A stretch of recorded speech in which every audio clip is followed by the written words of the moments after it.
अहिले 2 बजे यसो भोक लागेर खाऊँ कि भनेर खान लाग्यो होइन। मेनमारी के एउटा साथीले होइन गोरु बनाएको रहेछ, अनि करेला पनि बनाएको रहेछ। गोरु खान्छस् भने मैले खाँदैन भने करेला खा नि त भने करेला खाएको होइन मैले। अनि त्यसपछि करेला खाएको 2 घाँस हालेको। पछि हेरेको त त्यही चम्चीले गोरुको मासु सब्जी तान्दो रहेछ, त्यही चम्चीले करेला तान्दो रहेछ होइन। 2 घाँस मात्रै खाएको थिएँ, त्यो भात फालिदियो।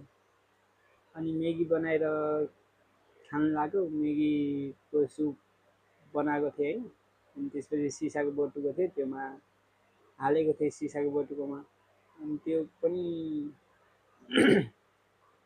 स्याक्क पारेर मेगी बनाइसकेँ। अनि त्यसपछि सिसाको बटुकोमा हालेको, सिसाको बटुको त बिचबाट फक्कै भयो होइन, 2 टुक्रा भयो होइन। के साह्रो किस्मत खराब रहेछ आज मेरो होइन। नखा भनेकै त होला होइन।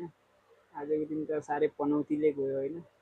भोक लागेको थियो र खान्छु भनेको कहिले के भयो कहिले के भयो होइन। लास्टमा त सिसाको बटुको नि 2 फ्याक भयो होइन।